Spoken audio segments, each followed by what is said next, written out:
Last week, the federal government released details of its spending on its Healthy Communities Initiative. Niagara is set to receive more than $100,000 allocated to 5 different Niagara communities in 6 different projects.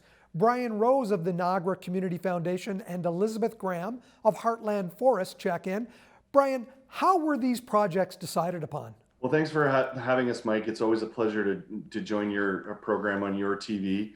Over the last couple of months, the Niagara Community Foundations, as well as our Community Foundation siblings across Canada, and specifically here in the Greater Golden Horseshoe, have been reviewing the great projects that were submitted through the federal government's Canadian Healthy Communities Initiative. So over the last few months, we have been accepting applications, and then it was our grants committee that reviewed these great projects. We were given an amount of money and then approved accordingly and sent that back up to Community Foundations of Canada, our mothership organization, for their eventual approval. So we were quite pleased to have these projects here in Niagara approved, Heartland Forest being one of them.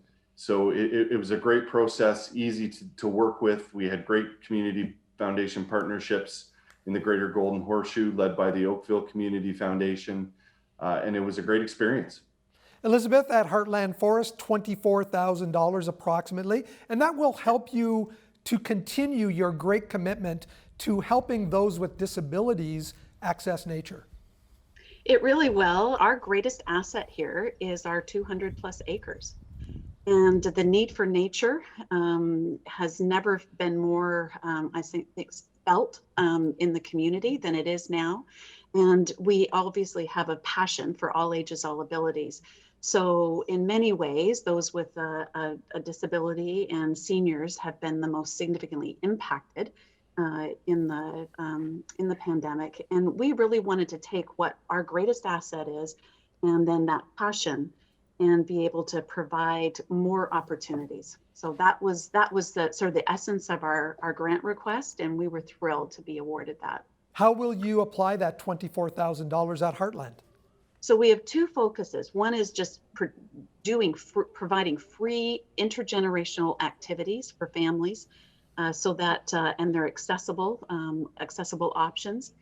Our park is free and open to the public to come, so we want to give them something that they can do and be engaged in when they come versus just going for a walk.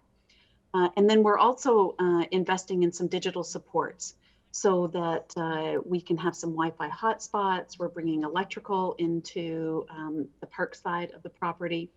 We're working with CNIB, and it's so exciting because it's actually kind of groundbreaking for them. They've never been involved in the aspect of working with the community to develop tactile maps, and also with some wayfinding along our trails. So we're working with them, and it's sort of a pilot for them. So we're going to be able to just take our outdoor experience to a new level. And it's just not for those that have visual impairments.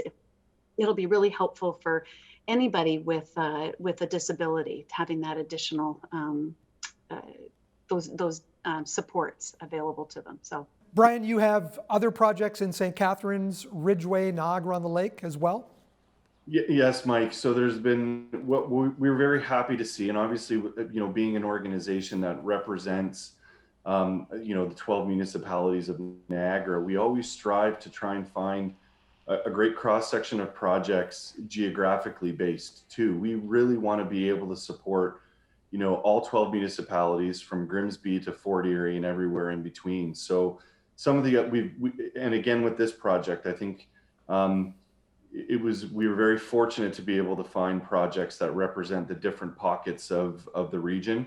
In a perfect world, we'd be able to do 12 projects in every single one municipality.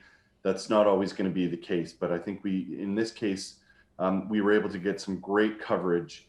As you say, St. Catharines, Ridgeway, Niagara-on-the-Lake, just some really great, and obviously Niagara Falls, so some great coverage. Bryan, Elisabeth, thank you so much for joining us with this great news. We appreciate your time. Thank you, Mike. Take care. Thank you.